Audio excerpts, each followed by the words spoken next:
This conversation for Project Sovereign was with James Tunney. He's a very intelligent guy who speaks about mysticism and the role it has to play in human evolution. He's an author of numerous books, including The Mystical Accord and The Mystery of Trapped Light. We talk about the scientocracy, how science is being used as a weapon in the age of anti-spirituality. We also spoke about passivity as a philosophy and where James thinks the world is heading. I believe James's work will become very popular in the near future. Take a listen and let me know what you think. Onto the podcast. James, thank you for taking the time to be with me at Project Sovereign today. Thanks for the invitation, Alex. Appreciate your work and the invitation. Thank you. I first came across yourself, James, a couple of months ago on Jeffrey Michelub's show. I thought you guys had a very meaningful conversation about the importance of mysticism and the role that it has to play in today's world. Can you give us a bit of background for some context on how you got into this line of work? Okay. My background academically is in law. So I studied law for 7 years, 3 degrees in law, qualified as a barrister. Went off to Spain for a couple of years, took a break, and then I came back and I taught law for about 15 years. So I was a lecturer, a senior lecturer, and I was interested in subjects that were of the future, subjects that would be coming on stream. So I liked to look ahead. I'm very interested in that context. So I was involved in a lot of issues about globalization, the evolution of the European community, and that kind of stuff. Then we decided to move to Sweden, leave the academic world, had a family, and I decided to go in a different direction, to concentrate on painting, which I'd always done. But I thought it was time to make the break, to move away from the comfort of the academic world. It worked out fine for me. So, I mean, I enjoyed the academic world. I was grateful for what I had there. So I left on my own accord, different direction. And I left behind all my contacts generally because I wanted to really seriously focus on art. So I've been painting, art and writing in a creative sense. Mm. So I focused on those things. And over a period of time, I began to feel the mystical element coming through. And it came through in particular ways, even, for example, in relation to the origin of the Mystical Accord, the first book I wrote. It seemed to come in a mystical way, whereby the words and the lines appear out of nowhere. Now, of course, we can rationalize that as coming from a different part of the brain or subconscious. Mm. And I've always been interested in those type of things. So it's not as if spirituality is new to me. I mean, from a Catholic background originally, and also from a kind of Celtic background. In Ireland, there's a close touch, people had been closely in touch with the earth, with spirituality. There's the remnants there, as there is in England, as you know well. So that was always been there. So it's not as if I haven't been involved in these things, but I was forced to look again at mysticism, and that led me back to look again at the literature that I had read over a long period of time, but I wanted to test my perceptions with the literature that was there. So I wrote for example, the Mystical Accord, and then went back and looked at all the great ideas and began to integrate some of the ideas, but the structure was my own. And the original idea in relation that struck me as very important. I was walking home from leaving my daughter to school one day. We'd been climbing trees on the way. We're late, having fun as you should do. And on the way home, it just came into my head an idea that there's been a certain failure of spiritual evolution. And that was a key idea. And it surprised me in its simplicity. And I began to think about it. And more lines came in. And I wrote them all in haiku form, 17 syllables. So if it came into my head in 17 syllables, I kind of saw that it was in that vein. And as a result of that, I began to enhance or develop that line. And when I was looking around, Jeffrey Michelub is, of course, a leader in this area in the study of consciousness. and going back for a long time, and through his contacts, he's a authoritative figure in this domain. So he liked the book a lot, and from there we began a dialogue, and a kind of enriching dialogue. And I've written other stuff as well, but I think that the painting was critical as well, concentrating on painting in evolving that psychic or dimension. But a lot of it came out of that individual journey. In many senses, retreating from the academic world was equivalent of going into a cave. Now, I know you've had your journey as well, and went out on your own search, and so you understand that process, and everyone has to do it in their own way. So for me, it was withdrawing from the public eye. I had no desire to really get back into the public eye, but then the studying of the mystical and spiritual path forced me to look at contemporary issues, and forced me to look at processes I knew about to try and make sense of it, because not everyone has a luxury to draw on a wide range of different contexts to try and make sense. So if that answers your question. You mentioned there about the individual's path. I think it's easy for people to get lost in like a dogmatic group think, particularly in like the spiritual and mystical communities nowadays, is that they sort of put the guru on the stage, and we sort of sometimes bow down to this guru as if that is the only way to reach higher levels of consciousness. How important do you think the individual's path less traveled is in comparison to that sort of collectivist? Because very often you can sort of, they're at loggerheads in my mind as well, the individual and the collective. I'm not sure there's a right answer, but how important do you think the individual path itself is? I think it's critical, and I genuinely don't put other people or put a hierarchy in my mind, especially because a person has a hierarchical system behind them.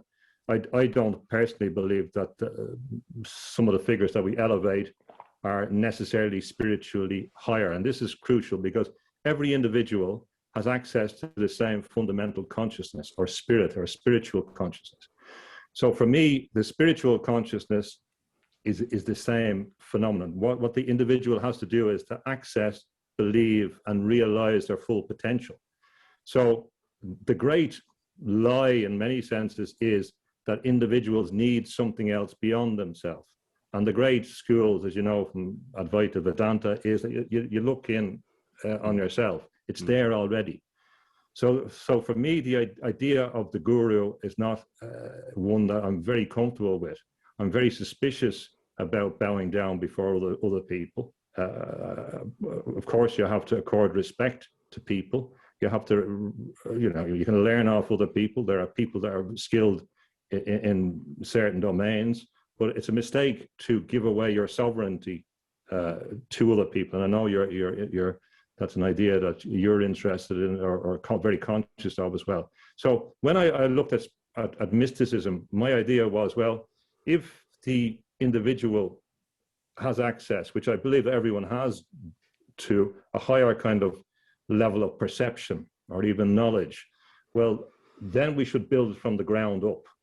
So when you start a dialogue saying about God or something, it's a very, very difficult place to go, and it's easy to, but really we have to start from our own experience. So it's a mixture of the psychological integrative idea and the idea that the reality is something that we can experience ourselves. So it's critical, in my view, that each individual takes ownership of their own life, takes ownership of their own spirituality, and goes on their own journey. It's not a journey for heroes only. Everyone has to be the hero. Everyone has to take that journey themselves. They can't farm it out to someone else. They can't live their lives, well, they can't, they want to, but if you want to evolve spiritually, you can't farm your life out to some actor you see on screen who is going to do it for you, even if they're acting. Yeah. So that's critical for me, the individual starting point and the individual experience of it, because mysticism is about an experience of a higher reality. It's not reading about something. Do you consider that to be it may be a very big question, but the purpose of actually existing is that evolution of consciousness? I do. Yeah, I do. I think that consciousness of its nature is meant to and is going to expand and develop. And in the individual context, the individual's purpose, I believe, is to spiritually evolve. And the process of evolution of the spirit is the solution to many of the problems we have. Yeah. Now, the contrary approach is that we're going to evolve mechanically through transhumanism, through assimilation into machine. Now, we're at a crossroads in that sense. So failure to evolve spiritually, or failure to believe that we're spiritual beings with spiritual consciousness, with a potential to develop, will mean that we will be forced to go the other path. And that will be disastrous. And that will be disastrous in a kind of universal context. So, and where do you, without a magic ball, where do you think we're actually heading in regards to this transhumanistic reality that we seem to be moving into? Because it's happening very quickly. It's happening very quickly. The idea has been around, if you go back in particular to, there's a number of different dimensions to it. The first idea is that man is a machine. It's just a clever kind of machine. This goes back to the Enlightenment, it goes back to French thinkers in the mid-18th century. So that idea, man is a machine. Then you'd say more sophisticated, well, man is just a computer or something by analogy. And that's not true, but that's one idea. And then they say, well, okay, if you don't believe that you are a machine, you will be a machine anyway. You're going to move from humankind to machine in gradual steps. Cyborg first, and people are saying, well, you have a mobile phone, you're a cyborg already. So this is a movement towards, and why would that movement happen? The attractiveness of that idea is that we can be controlled, because the messiness of life has always been about this inability to control other people.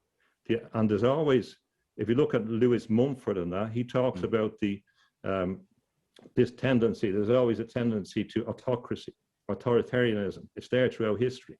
Now, this network that we have, or network effects in relation to technology, means that that force becomes irresistible. There's a kind of vortex towards that it's going to be very, very difficult to get out of. We're made dependent on these networks. We won't be able to escape them. The mobile phones will progress in some way. So if people don't stop and realize that it's an inescapable movement towards a centralized, centripetal force, we're in trouble. So they do go together. They do go together because if you're saying, for example, that machines are more important, usually there's an argument that there's no such thing as human consciousness, there's no such thing as the self, there's no such thing as the person, there's no such thing as the individual. And even the present Pope is saying that individualism should be replaced with fraternalism. And I'm very critical of that view. And I don't believe it reflects the tradition even within the Catholic Church. Because we're seeing, particularly right now, what's going on in the world, I don't even know if this is a word, like a scientocracy, where science is now the new priest class. And that's been put at the very top of our hierarchy. And we need to bow down to these new class of priests. And if we don't, you then get some form of abuse by saying, you're a conspiracy theorist or something, just by questioning this science class that's there. Is it like, I know you're in Sweden, is it like that over there? Because it is in the UK. Yes, it is, but it's quite universal now, because if we look back at this idea, as you mentioned about the scientocracy, if we go back 100 years, we can see the origins in particular, of the modern idea of the scientocracy or the technocracy. And it emerges in books by people like John Desmond Bernal, who was born in Tipperary, actually, but worked in Britain. Who was an X-ray crystallographer. And in a book, the World, the Flesh, and the Devil, in 29, he talked about the future. He talked about future when scientific corporations take over. They will have more power than governments. That the scientific class will rule. That the docile population will be left. That there will be a process of merging of humankind and machine. There will be a process of leaving the earth for the scientific elite and the technocrats that help them. And he also said that those that remain on the earth might be in some type of human zoo, that experiments could be performed. I mean, this is what they've said openly. And also from that era, we have H.G. Wells, the open conspiracy. People say there's no conspiracy. Well, he said that science should take over the world. There should be no religion, and that should be taken away. So the idea of the scientocracy is there. It's been opposed, and people warned us, like C.S. Lewis warned us that this was going to happen in books like The Abolition of Man, etc. He anticipated these issues because once you begin to elevate science, now we're not just talking about science, scientism is the description properly of the misuse of science, where you apply scientific method as an ideology and you apply it beyond the methodological context inappropriately. So in relation to scientism, that will displace any ideas of humanness, humanity, restraint on doing things that we considered unethical, because science doesn't have a real embedded ethical dimension to it. Science is very good, and going back to your question about the priestly class, the analogy is correct, because science always points out what happens with Galileo, or what happened with, the Inquisition, shout about the Inquisition, etc. But they never mention about all the experiments that they did in the 20th century, for example, experiments on people that weren't informed about what was going on, horrible experiments. They never attribute that to science in some way. They never take moral responsibility. They're very good at pointing what was wrong with other institutions, but they never do, and they never will, because there's no obligation, especially when they're in a class. They're quite clear. There's nothing to constrain them. And J.D. Bernal said that the scientists, and he admitted it, he said it in this book, that scientific curiosity will outweigh their humanity. So curiosity is the driving force. So we're also told that scientists are going to save the world, because their love of the environment. But actually their history is not about loving the environment. A lot of the problems are caused by science, and that will continue to do so as with a patent system, in releasing more things into the environment. So putting your eggs in the basket of science to protect the environment, it sounds a bit crazy to me. Yeah, and also that one of the things I tend to find with the scientific community is that they refuse to acknowledge people like Newton. He was a researcher into the mysteries. He wasn't just a materialist scientist at the time. That's right. Yeah. They refused to just acknowledge. He was a very heavily religious guy, I believe. And that's something else that they flat out refuse to admit, because to me, science today, although it plays a huge role in our development, it also has become its own religion. And if that's ever, mentioned that science is now a religion, as you say, there's no ethical consequence to anything that they get wrong. I was reading the other day about they were lobotomizing people in the early 20th century in the US, going around the country, pulling out people's brains, and nothing was ever done. I mean, he didn't even go to prison or nothing. This guy, he was there preaching on stage. Nothing's ever mentioned, and yet we're here today, 100 years later. A lot of what's going on today, I don't think they know what's going on with this. We don't need to get into it too deeply, the vaccine and stuff and all this. I don't think there's that much proof that all of this is actually working, but we hold them in such high regard that anyone that questions that now is automatically labelled as an outsider.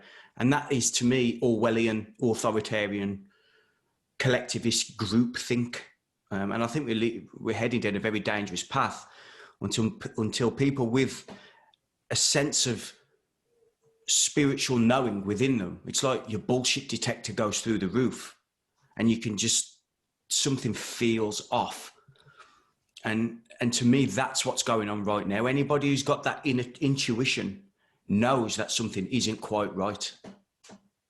There's a few points there. First, of course, we can also consider all the experiments in the 20th century in the US where they injected people with syphilis, uranium, that's there. So, but that's never on the agenda when we're talking about some of these issues.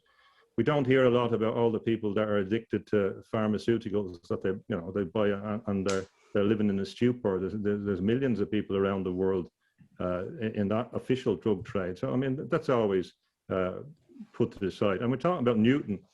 He certainly, as you mentioned, his esoteric background in alchemy.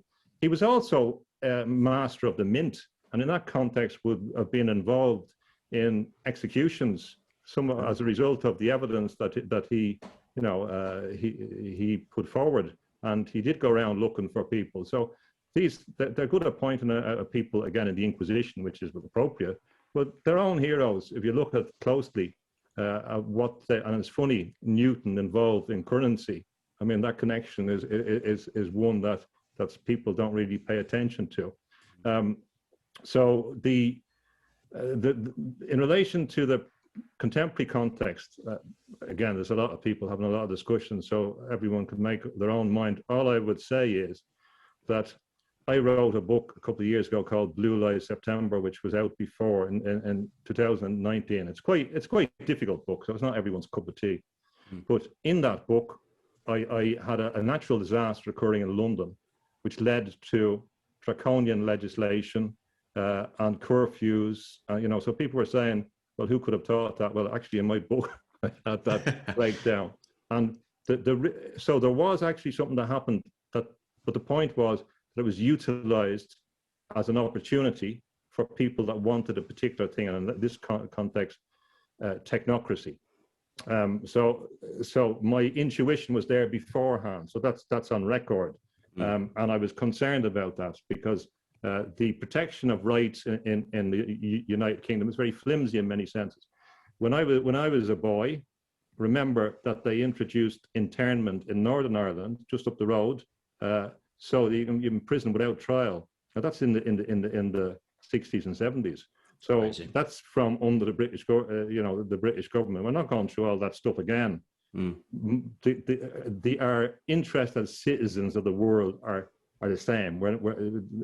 Now we're in a different context, so our interests are the same. And even in that context, if you look at there's a book written about the history of slavery in the United States, and he starts off by saying that a lot of the things that were done in the slavery context had been proven in Ireland and also in England to the people in England. So they had suffered from the system for hundreds of years as well. So people go on then and kind of put the blame on all the people. But the truth was that they are oppressed by these systems as well.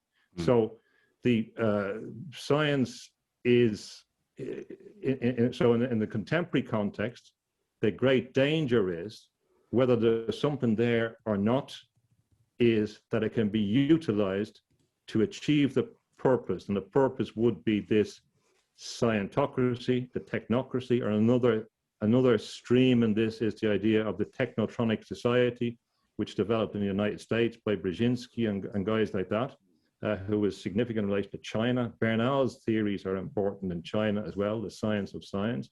So all is heading towards that context. And it may be that we will see this year that globalization was only a tactic. It's not the end game. It was a tactic to get to a point where this could happen. And then we won't have globalization in the same way. We'll have a control system, because artificial intelligence, cybernetics, all this stuff is about control. It's about control, computation, and associated with that, another stream is credit. What credit you have, what money you have. If we move towards a digital currency, for example, it'll be like a computer game. You have some things in your screen, and that's you, but it can also be cut off as well. So it's the opportunism is very concerning. Do you see China as like a hotbed of where these things begin and then sort of come out into the world? Because that, you've mentioned a lot of things there, like the social credit system and things like that. That's already going on over there, isn't it? Yes, yeah, but no, I don't. Not really. Not as the primary, as a secondary source. Because remember, if we go back a generation, China wasn't in a strong position. It was only in a strong position because it was supported by various interests outside of China. And there are other people Now, I'm not putting forward this argument, but Yukio Mishima, for example, argued that this support of the communists in China by the US was something that one has to interpret the relationship with Manchuria and all that stuff with. Now, I'm not saying that's the case, but there has been a lot of interest outside China that has influenced its development and has helped it.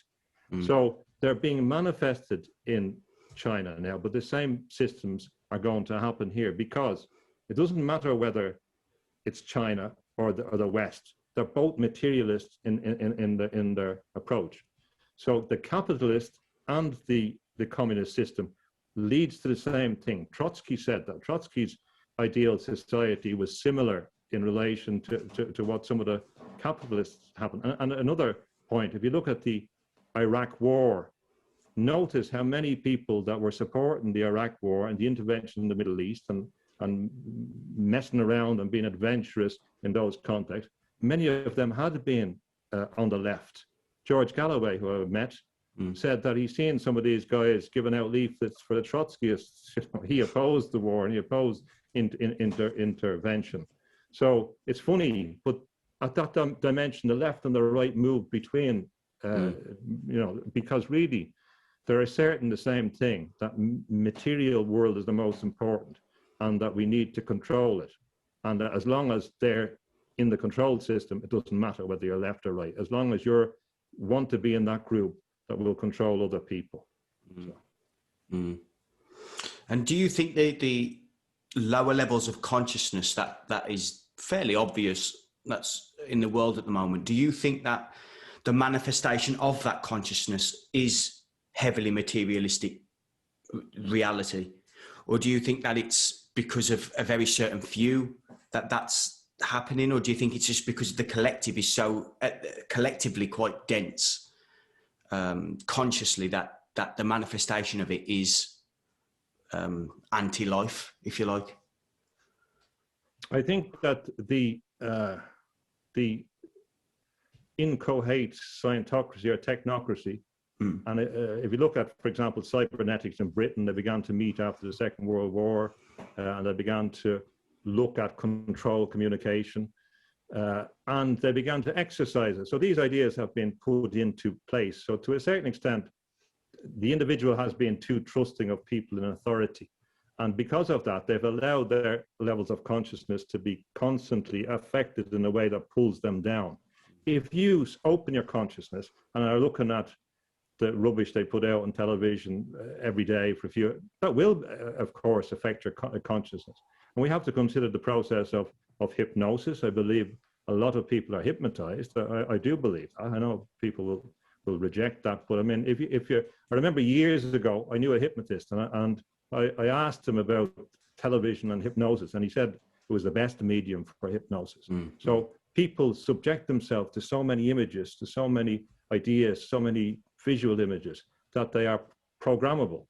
And they are very placid as well, and more passive in those contexts. And that even applies to the spirituality they're fed. There seems to be a lot of spirituality which is about being quiet, sitting down. Now, I heard this out of the Christian brothers as well, sit down and shut up. You know, that's what a lot of the messages is. And then a bit of, like in Zazen, the way the Japanese give you a belt. We used to get that off the Christian brothers. Maybe they were trying to elevate our consciousness.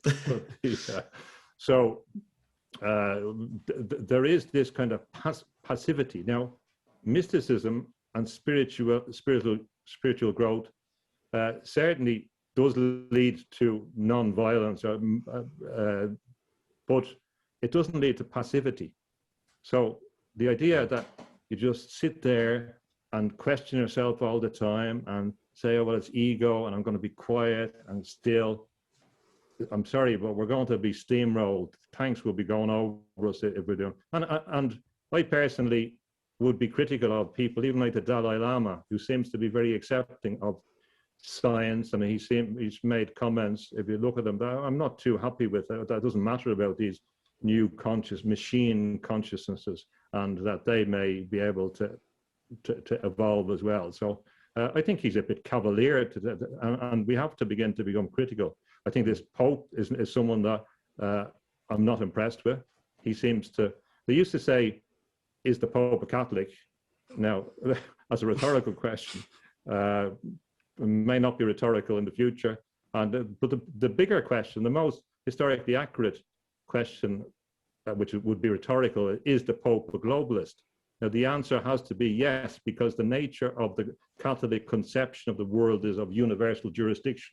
In fact, they were the ones that advocated universal jurisdiction.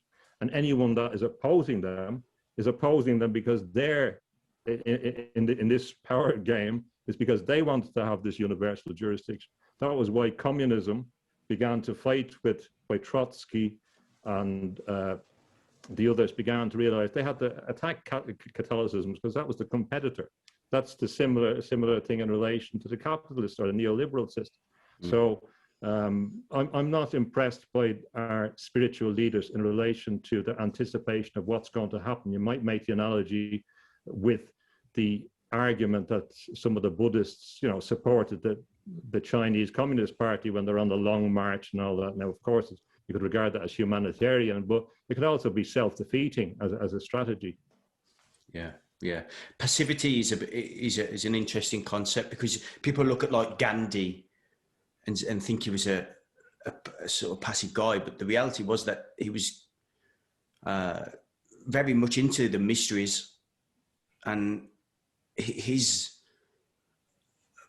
version of passivity wasn't really passivity at all, was it? It was like getting a group of individuals together to stand for an ideal, and then peacefully going out into the world and actually acting. Whereas he's not just sitting there and letting himself be rolled over by the English at the time.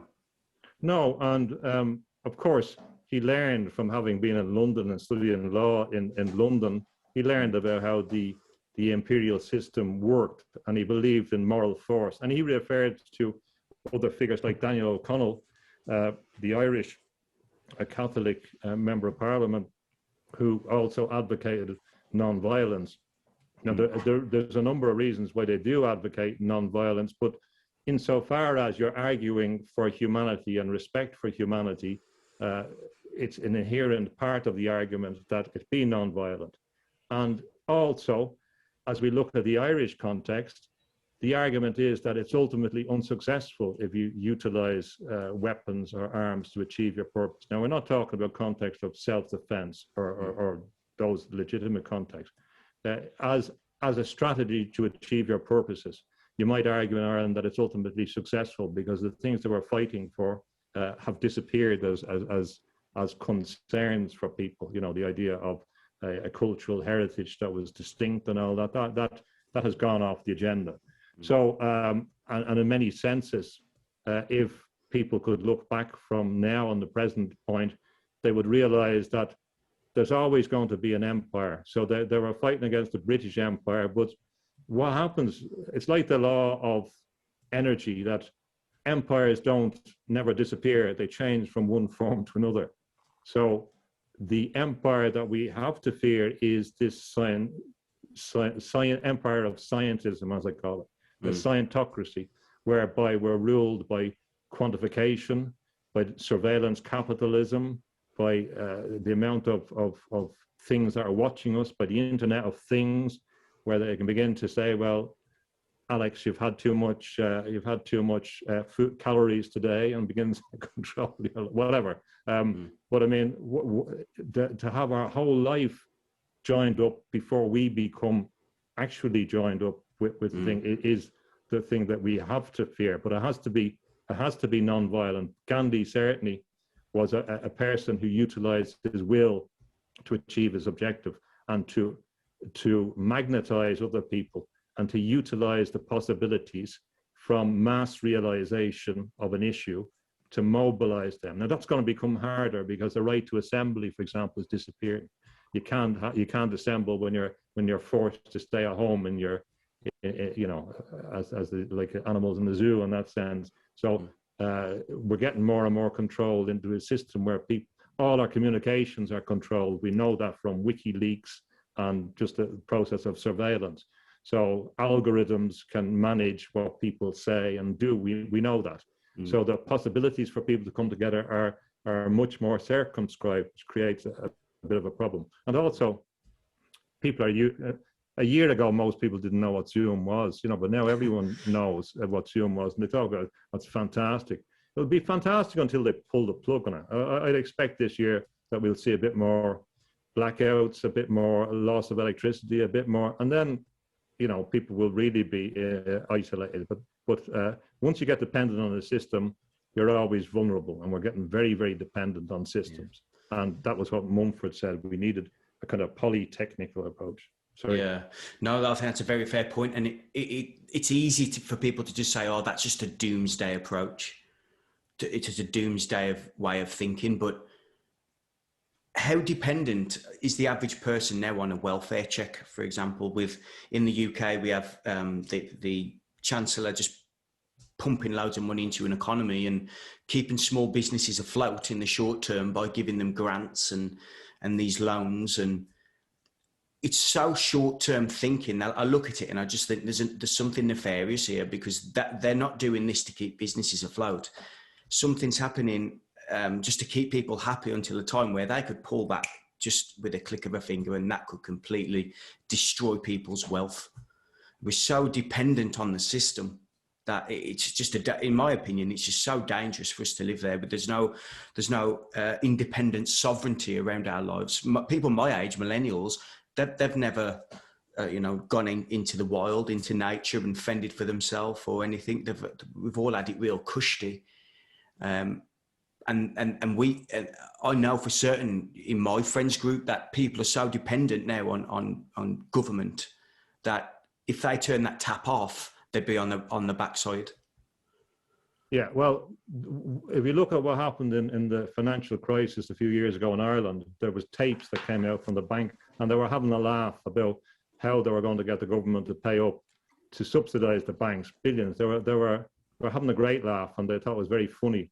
This is the contempt they have for people. But we have to, if people are willing to be treated like that, you have to say, well, these guys are going to win, because if people want to be that docile.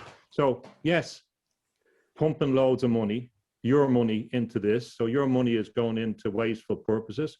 Although they could open things and they could have business, they seem to be quite happy to drive the small businesses to the wall. The tax base is going to be very, very small. Most of these businesses won't recover. The social fabric is broken, break down. So very soon you're going to hear the discourse will be, oh, you have spent so much money that we need a different solution to it. So they will tell you that you have been spending money profligately, and therefore you have to succumb to this international settlement, which may come about through the World Economic Forum, the Great Reset. So that will be the grounds for some kind of international settlement, which now, whether it comes this year or subsequently, I would anticipate that we will have a digital currency which will come along. It could operate on top of other systems or with them. It will be a type of cryptocurrency. It may displace the other ones. That may have been the idea why cryptocurrency was allowed and tolerated, because they could take away cryptocurrency in a stroke of a pen, just say it's not, it's illegal to use this as legal term. That could happen. I would anticipate a currency which probably backed by the Chinese, because they're the ones that are going to have the most resources, and they can dictate the pace. And that will also shift from the dollar basis of international trade. Now, I talked to a lot of economists, and they could never anticipate that this could happen. I think they're wrong on that. And also, the currency could be related, not to gold, but to something else like rare earths. Now, rare earths, there's 17 of them, and China happens to be very, very rich in them. If you go back to the 70s, Deng Xiaoping said it doesn't matter about oil or other resources. China is rich in rare earths. So you could have a currency which is based in some way on a market notionally in rare earths, which China would dominate, or you could have a system, even if it didn't. You need all these rare earths for all the machinery, for all the phones, etc. So in that sense, there'll be a dependency there. Some people might think that's great, get weight in the dollar, whatever. But I can't see that we won't have this digital currency. If it happens, whether this year or next year, and there'll be all kind of proposals. Well, Alex, you're going to get 10,000, whatever they are, goofers, a month. Oh, that's fantastic. You can stay at home, you do what you want. You can live your life in leisure. You can do it. You don't have to work anymore because we have all these machines. And don't worry about all those small businesses that are gone, because we have these big warehouses now. There's one opening in Ireland, the Amazon Fulfillment Center.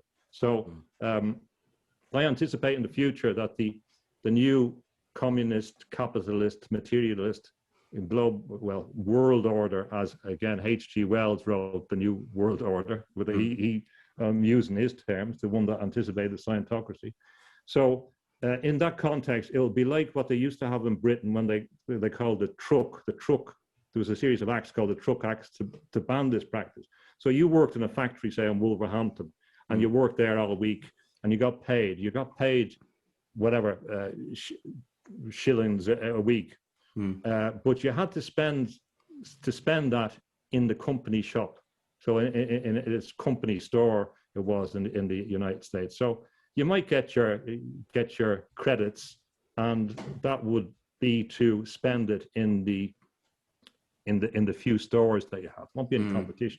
Now this will be seen to be, if you follow the logic of the technotronic society. Now the argument in its favor is it will be environmentally friendly. It can be managed. We can manage flows. We don't have to worry. I mean, I could make the case why it is good as well. You could make the case if in the sense of putting an argument. I don't think it's good, but you can see some advantages that will be put forward.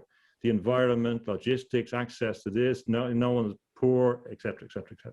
That's going to be the argument. And that was the idea of technotronics. And that will be, therefore, a way that capitalism and communism can come together, because they're two sides of the one coin, really, believing that everything is about the material world, about goods you have, stuff you have, things you have, and it's not about the other thing. And all those other things will seem to be meaningless. So all these opportunities are in play now, and we won't have a lot of choice, because with what has happened as well since the 70s in particular, is that power has shifted away from local context, and that's a problem. Well, why do you think human beings allow this to happen and have let it happen for centuries? Do you think it's lack of psychological, ego development, or do you think it's a lack of spiritual development, or both? Well, I'd have to say, coming from Ireland, that they've been. They haven't necessarily been accepting it, because if I go back and look at my relations, going back to my fathers here, but come back to my grandfathers, they're all fighting the British Empire, as they saw, and going back before that, I mean, there was a long period of horrific stuff that happened, from famine, bloody blah. So they're always actually, from my family background, conscious of forces. So in some senses, it's not a discontinuation of that. So we can't underestimate the historical context of what people were struggling, whether they were struggling rights. You could take Manchester, for example, and the cooperative movement and the various efforts to have a different approach to the world and to try and have solutions which were different. So there always has been, but the part of the rewriting of history is to say there was nothing there before, and there was, it was all bad, and people weren't doing positive things. The world wasn't as bad as, in some senses, as they tell you about.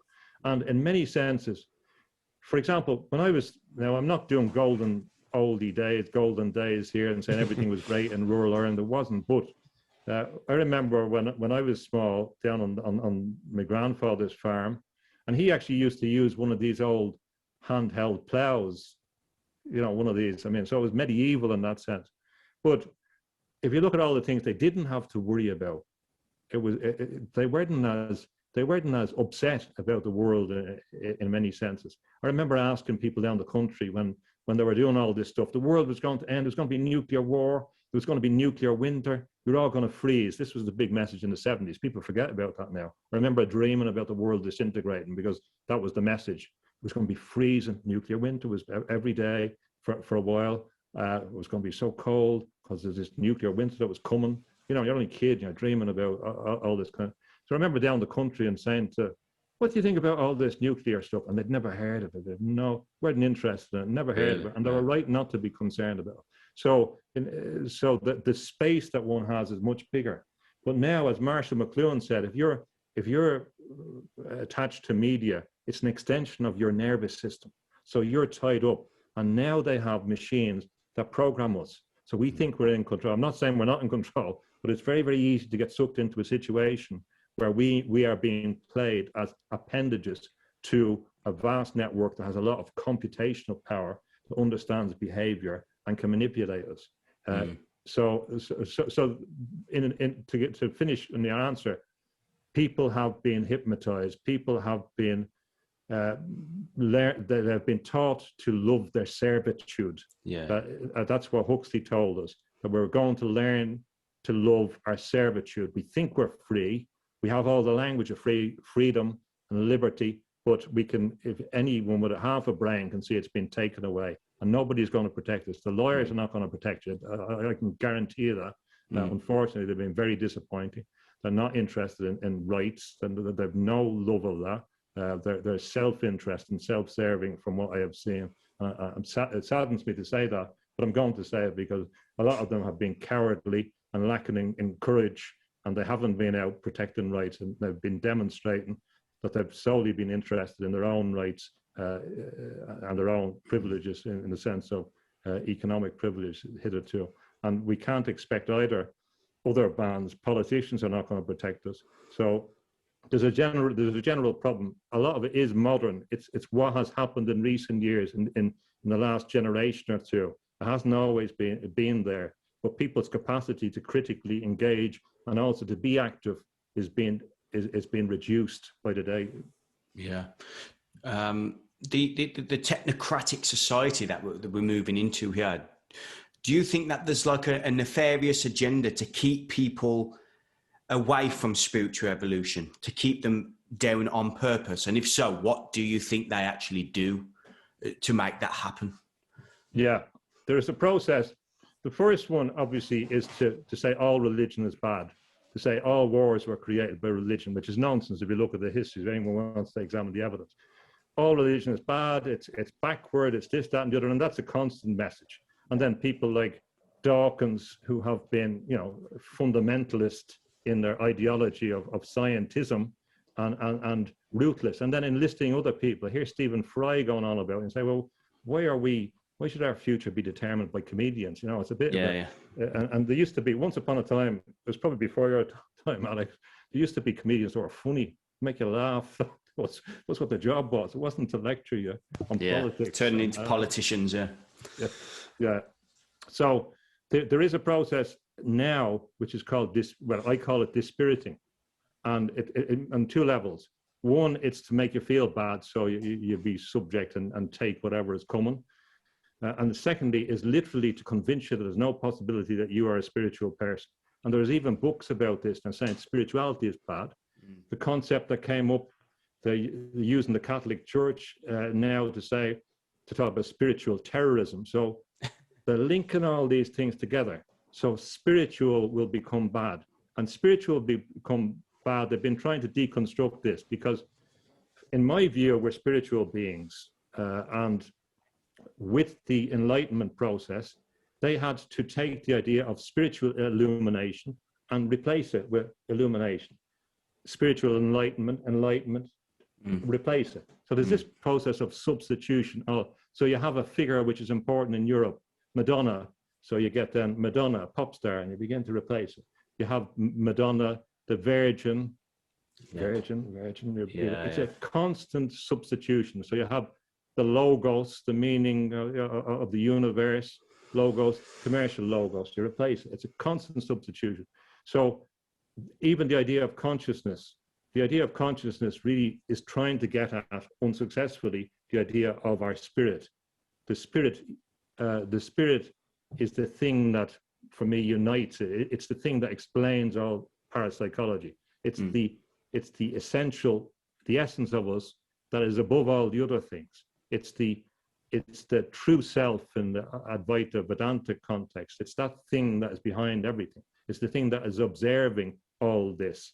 And that's the thing that we have to access, because in that level, when we get into that, that's where our intelligence, our true intelligence is. That's where solutions come. That's where our courage comes from. Courage, heart, etc. It's there. So we have to access that. So other people that want to control you have to convince you that now they're trying to convince you, well, you've no consciousness. You certainly know spirit, and it's bad to say that you have a spirit.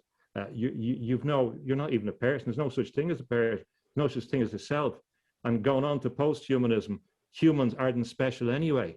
Why should they be regarded as exceptions? So then you deconstruct rights, so there's nothing to stop them enforcing their regime. And you also literally dispirit. That's part of the process. They want people to be downtrodden, because a person with conviction, not necessarily with convictions, but with conviction, is a dangerous opposition, like Gandhi showed when he was thrown off the train in South Africa, and he said, well, I shouldn't be treated this way.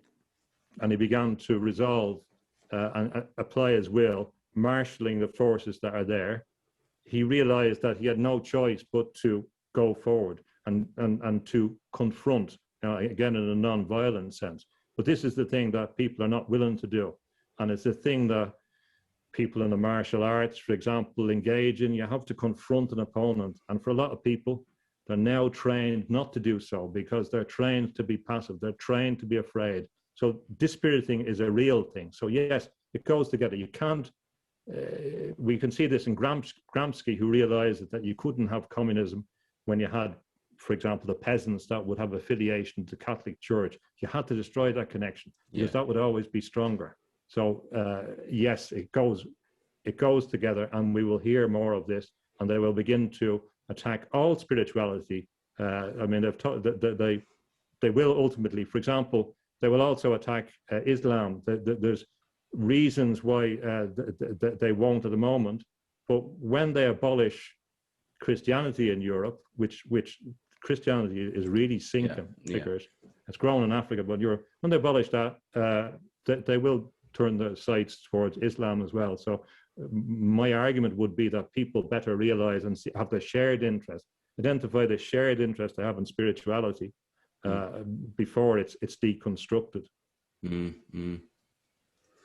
Yeah, the churches around here I know the last 12 months is different, but the churches around here are empty. They've been empty since I've been born. I'm nearly 30, and I've never been to church, to be fair. I have in the last few years, just to not for a Christian context, but just to get the feeling and the aura of what that can give to the seeker.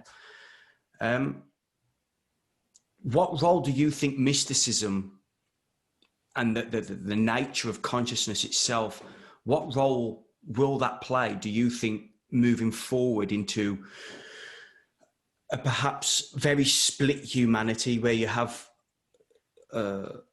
supposing this is true, like a scientific community, the religion of science over here, and then maybe the spiritual community over here? Do you think that humanity could actually split that way? Because I know you said we were at a crossroads. Well, sorry. No, please carry on. Bernal said that may happen. He said that John Desmond Bernal, who wrote the book in 1929, he anticipated that there could be a phase where there would be a kind of split. But that split was only because it was strategically impossible for them to dominate. And ultimately, the scientocracy would take over. That was the implication. That was the context in which the remaining group could be used, as guinea pigs or in experiments. And there is a history of science using that. So I mean, I'm very, very cautious when I see the Dalai Lama saying it's fantastic if we, work with science to learn how all this meditation and all this kind of stuff works. All they're doing is yielding their tradition to science. That's what they're doing. And when they have got what they wanted, that will be the end of that. And they will also utilize that knowledge which is gained from studying those techniques to say, well, what is the need for this stuff? Because that's what they do. They're working. A lot of scientific people, or some scientific people, are working on looking at spirituality. It seems very, very good, but they're extracting the method, and therefore there will seem to them to be just an empty shell, because they keep saying, well, the rest is just dogma, and that's bad. The idea that the dogma is bad. Now, the dogma is the stuff, the central core being in all the traditions somewhere, that you have to have compassion, you have to have relationships with the universe, with other people, you have to respect consciousness, you have to appreciate your own consciousness, and that's manifested in different rules and different ways. But from a perennial philosophical sense, the core is there, about obligation, respect for others. Now, so if you take the method, the buzz out of, how I can get a buzz this way, this is what they were doing. You can see this actually with Wim Hof. I like Wim Hof's method and what he does, but he's a bit, I don't like his attitude towards spirituality, because he says, oh, well, the rest is just bullshit. So he takes the method and with science, and then says, well, the rest, the spirituality on which it came from, is just bullshit. And I don't like when he has said that. I think he's a bit too cavalier in that context, because the spiritual stuff, the core message, is the critical bit. These were flowers that came from that root, that they show you. But if you're just selling something, if, for example, you say spirituality is just an experience, so I can give you this, they will work on that. Very, very shortly, you'll hear about this thing that can give you a spiritual, mystical experience. Yeah. So you don't have to do anything. It's just, that's not what it is. That's not spiritual evolution. That's some kind of, it's like a spiritual vibrator, if you want to call it. That's what it is. But it's not the real thing in that sense. I don't want to take that too far. No, but that's very. But once again, I think we've been conditioned to have that instantaneous hit, the dopamine strike, without the level of suffering and the path that one needs to tread on their own in order to actually have that experience. So I've got my phone, we're hooked to these things. I find myself doing it. I was doing some writing this morning. Halfway through, I was stuck mid-sentence and my brain just went to my phone, and I picked up my phone and I turned it off, put it outside the room, because it's that dopamine strike that we're looking for. So if we continue that line of thought there with the put something on your head and you'll get an enlightenment experience, what difference is that to having that dopamine shot of picking up your phone? It doesn't seem to me to be any different. You might, it's like an LSD or DMT hit.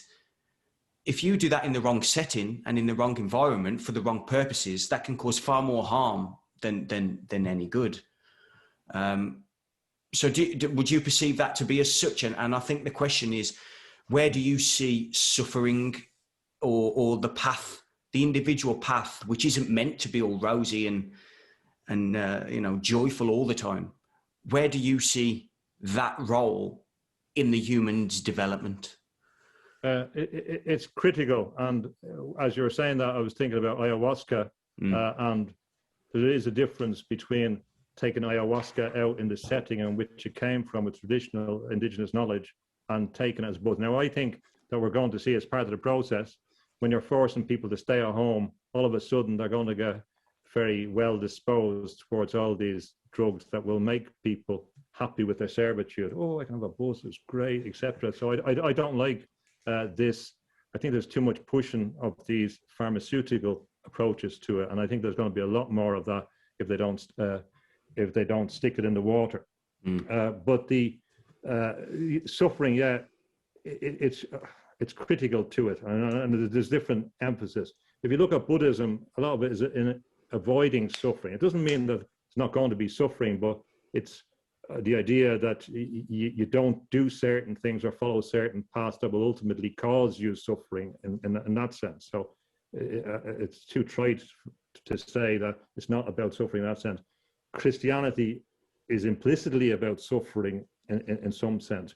But if you look at John Steinbeck said that all the great things came from the lonely mind of man or woman, that it's the essence of the contribution comes from that distance.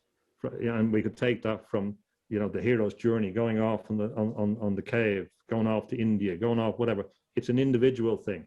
And one sees that as an alienating thing these days, you know, that one is distant from something, but distant from other people is closer to the true self. And that's where the opportunity for appreciation of one's own consciousness comes from. So the suffering thing is critical. The idea that we can avoid suffering becomes a dangerous one when they say, a lot of the transhumanists say, the reason why you should be a machine is to avoid suffering. We don't want suffering. And then they will take extreme examples and then they say, look at this poor person, we have to avoid that. And as well as that, they're also saying, and we can take out the bad things in people, you know, all that aggressive bit. You know, when you're feeling a bit angry there, you're playing football and you're shouting bad things, Alex, we can take that out. Alex, we can take that out of you. And that's where A Clockwork Orange comes in. And that argument. But this is very, very clear, this trajectory. And it will come that they'll say all the things that were normal, anger and all that. See, anger is a natural human thing. It's not a bad thing. Some of these things are the thing that drive us to the great things. So that thing, well, I want to do that was bad. The experience, when Gandhi was thrown off the train in South Africa, he was angry and he transmuted that. That's the alchemical transmutation. But if he didn't have the anger, we wouldn't have had the consequence. The idea is just say, okay, sir, thank you very much, sir, for letting me, you know, and I'll get the next train. If he had been like that, or had been applying one of these passive spiritual techniques, oh, well, I must look inside myself and see what was wrong with me, when there was clearly an external wrong, he wouldn't have gone anywhere. So suffering is part of this human experience. We're going to be dead a long time. I don't know what people... Of course, there's various degrees of suffering. For a lot of people, in a lot of contexts, they don't experience suffering in a deep sense that some other people do. Now, when we're talking about people that have physical or mental problems or other problems or in war zones, or whatever, I mean, serious things, that's a different context. But for a lot of people, say in the West or in other contexts around the world now, that live comfortably, the suffering is has been reduced in many senses by a number of indicators. But I saw some mention about Denmark being the happiest place in the world. You know, to have these things. And now I've been to Denmark a few times. It's a great country and all that, but they don't necessarily strike you as the happiest people when you're there. The idea of what a happy person is, they are notionally happy in accordance with certain criteria. It's not the same as actually encountering jolly people. And if paradoxically, as you know, some of the poorest places in the world, the people seem happier. They seemed happier. They seemed happier in some senses in rural Ireland. Now I know I get criticism for that when they had nothing, you know, done, you know. So there's other things, but this is the materialist idea. You know, you're only going to be happy if you get stuff, and if you get things, and you get experiences that are quantifiable. That's the tyranny of metrics, as has been said. So, So as a prediction, where do you think we're going? I don't know if I want to make. We're at a crossroads. The crossroads is. I don't want to sound too depressing, because I'm not depressed. Yeah, sure. I'm not depressed, and I'm feeling very jolly and very.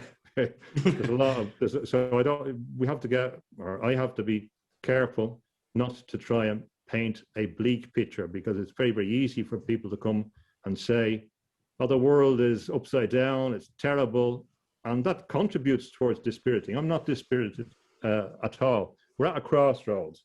We need some sense of a mass awakening of people from their hypnotic spell. And there's some signs of little bits of or more awareness than there was a few years ago. So there has to be that individual growth. You can't do it. I can't take your journey. You have to take your own journey. Someone might nudge you in different contexts, but you take your journey, and you taking your journey will contribute towards nudging someone else. So my hopeful bit is that as people are going on their mystical evolution, and I can see it, I can see people that are critical, that are positive. They're not against technology, but they don't want a certain path. They understand that spirituality is the most important thing. And usually it's outside some institutional context. They're not going to do it by fitting into some big institution, by taking what the big daddy says to them, but the guru or whoever tells them to do. So I believe that there is something happening in a positive sense, which would reflect what Eckhart Hausen talked about in A Cloud Upon the Sanctuary, as the idea of a congregation of light, that at certain points, people or mystical people begin to come together, and they begin to, a person who has been on a journey begins to recognize other people who's on a journey. So it won't be in any formal sense, because any network which is formal, which is organized, will be captured and will be integrated into the system.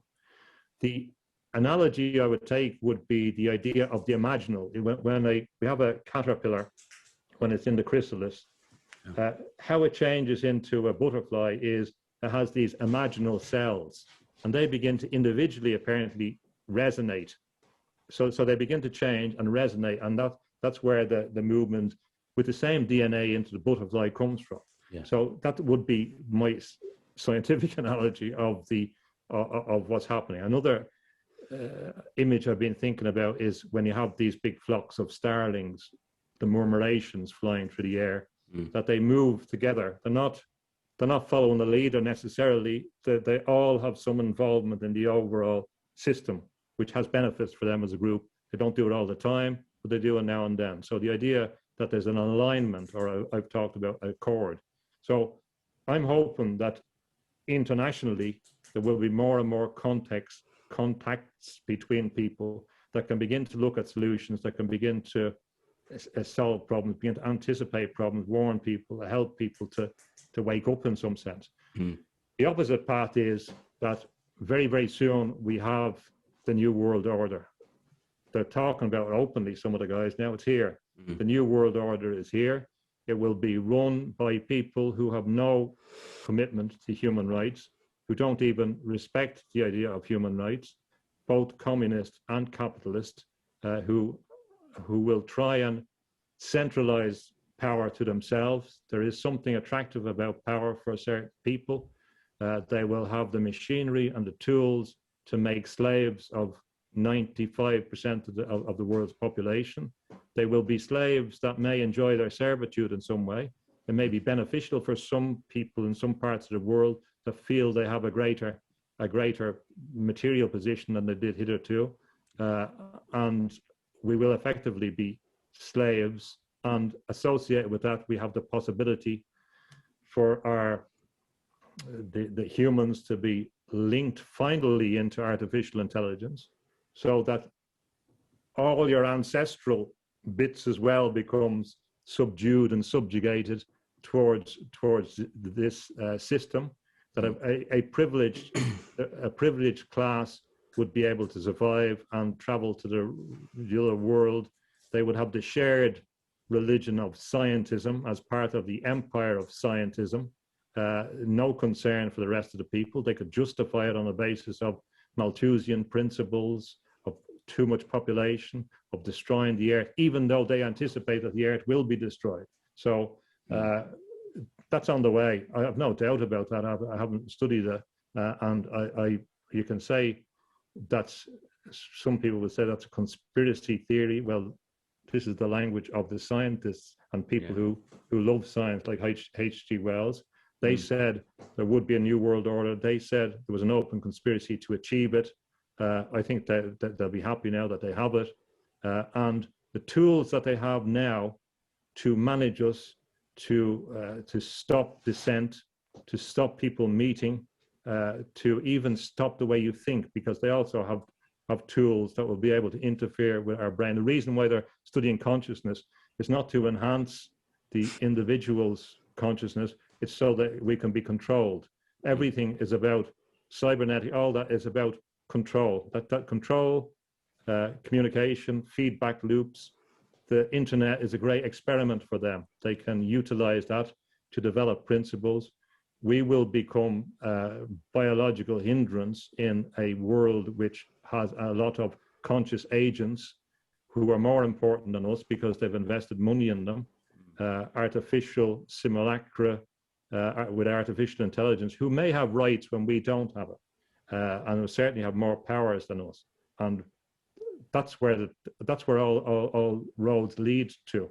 One cannot avoid when one looks at the proliferation of drones, for example, the proliferation of robots, robotics, techniques, surveillance, network, satellites in the air. It's very, very clear where it's going. I mean, how one could believe that it was just an organic process. And again, we can look to people like Arthur C. Clarke, who said that the next stage of evolution would be humankind and machines merging. So I'm using science. I'm using evidence from what the best scientists have said is going to happen. So it's not something that I've made up.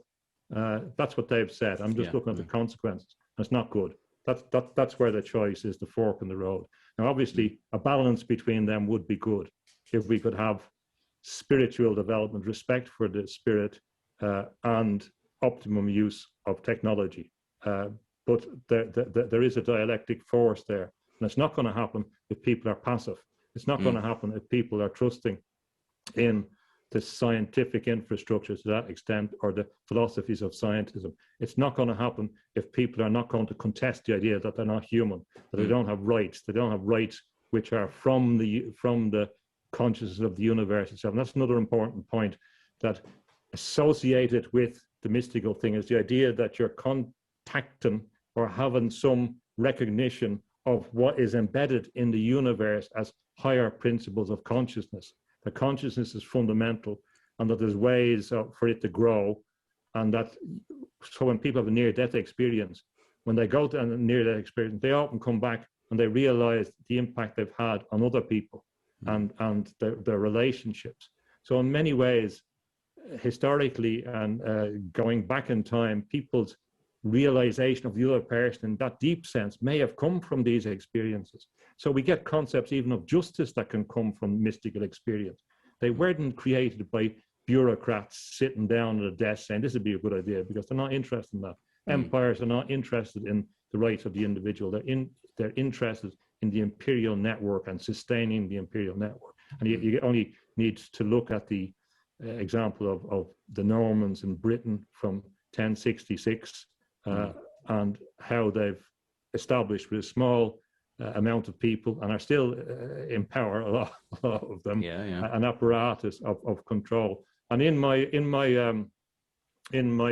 book, I did a Blue Light September. I had a guy speculating about whether that particular crisis was the final one, and he said no, it wasn't, because he believed that in his conspiracy theory idea that everything was based on the Roman Empire that had never gone away. The Roman Empire was the key thing, and that there was a re-establishment of a new Roman Empire, and that idea is there in a number of different principles, and all associated with reclaiming Rome.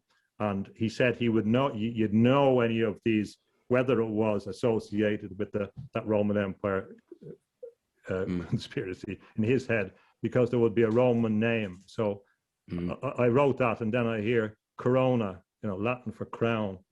See, Corona and Ovid, the Roman poet, and I began to say, fiction can be stranger than fact in some sense. No, I sense that was quite a passionate thing there. Who do you think, or what do you think is behind this? Because there's people like Immanuel Velikovsky, fellow Irishman Michael Tessarian, and they talk about the possibility of it being interdimensional entities that actually need control or want control. I don't want to get too much into the fluffy, maybe potentially new agey stuff here, but do you think that is a potentiality, or do you think it is just psychopaths? Well, the psychopath is a good start. The psychopath is the psychopathic explanation. The idea that there are people that want control, that people love control. The idea that people, there's also another tendency, which is not as nefarious but could be dangerous, is that certain people can only see the world in a particular way, that their brain is constructed in a particular way, that they can only see it in terms of calculations, material things, that they can't actually see anything beyond that. So they don't believe that anything there is real. But the interdimensional stuff, we don't need to go there because the scientists have explained what they're going to do. And in some senses, if one does go in and say, well, it's, you know, the lizards and all that kind of stuff, it can be a useful tool to stop critical discourse, because they say, oh, well, that guy, he's into that, he's another, he's saying that it's the lizards, you know. So, but what I would say is that if you accept that there are forces which are negative beyond, you know, in the unseen world, and that would be accepted by a lot of people, whether you want to say, whether people want to call them demons or want to spirits, astral domain, whatever, or sort of for people that believe in a kind of satanic thing, or that they are figures actually, you know, out there. Of course, there are the new Satanists like Michael Aquino. They do believe in a force which is a satanic force, which is a theistic force, which is out there. So there are a lot of people that believe those things, whether they exist or not. So if you accept that there are positive forces out there, a lot of spiritual people say that there are negative forces out there. So it's not inconceivable that if you follow that path, that you accept that there is an input which is negative from there. But my argument would be that operationally, it manifests in this domain. We can solve the issues in this domain. There may be that there probably is that kind of intergalactic, that idea of good and evil beyond this plane. I don't have any problem accepting that. But I think once you get into the context of trying to specify that and limiting that, you get into dangerous territory. And you get into dangerous territory, for example, because there's arguments, anti-Semitic arguments used about Jews now that can sound like that, and it's a self-defeating argument. So I'm not saying anything against them. I think everyone has to put the twopence halfpenny worth into the equation. It doesn't help us solve the issue, because if we can't deal with whatever those interdimensional beings, but we can look at what people are doing. We can look at what's around us. And if we're focusing on some of the things, we're not focusing on simple things like how we interact with technology.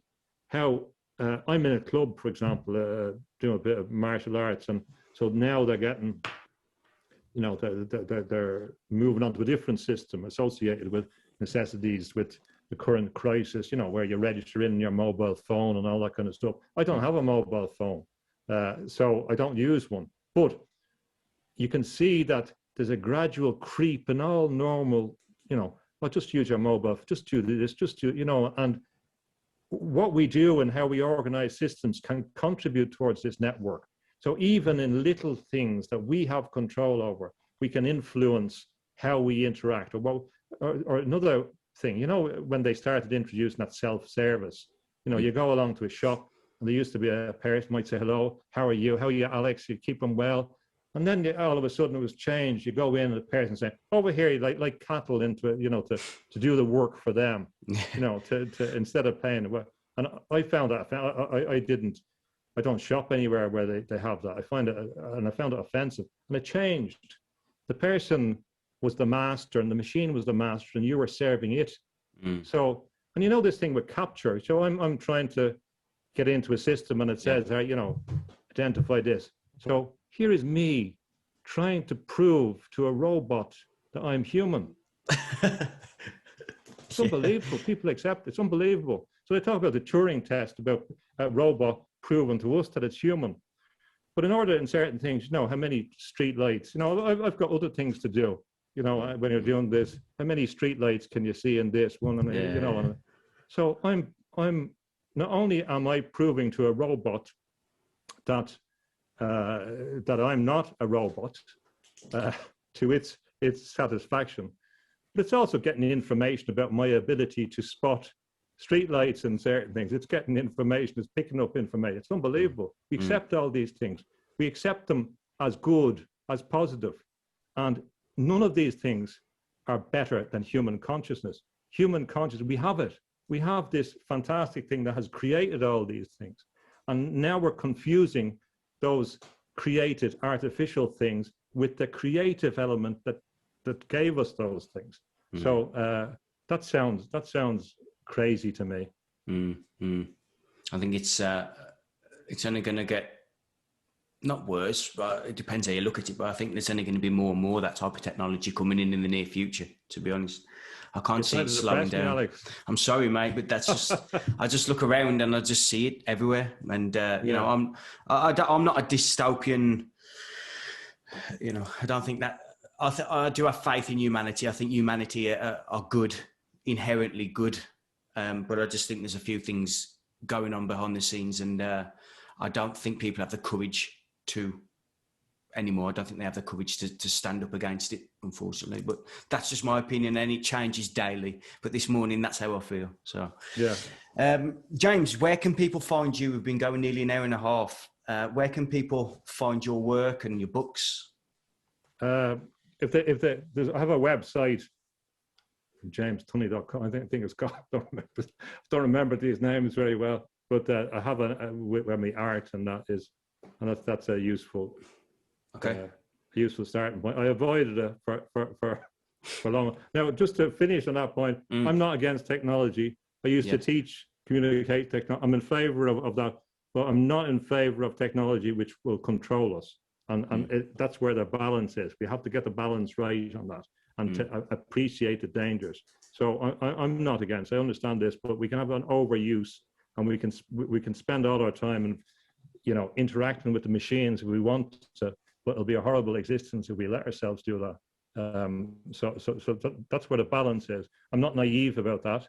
I've been very interested in technology, but yeah, they'll find me if they want to find me. Is the point. Sure. Right, James, thank you for your time. I've really enjoyed speaking to you. You're a breath of fresh air. Well, thanks very much, Alex. I appreciate that, and I wish you well with your own personal journey and your exploration of these topics. It'll be very interesting to see how your views evolve over the next couple of years. Well, they'll have to evolve a bit quicker than that. Thank you. Would you be open to coming back on in the near future? Certainly, yeah. We'll certainly continue the dialogue and to draw some of the points or criticisms or whatever that you want to. Certainly, yeah. Thank you. Cheers, James. All the best. Thanks. Thank you. Bye-bye.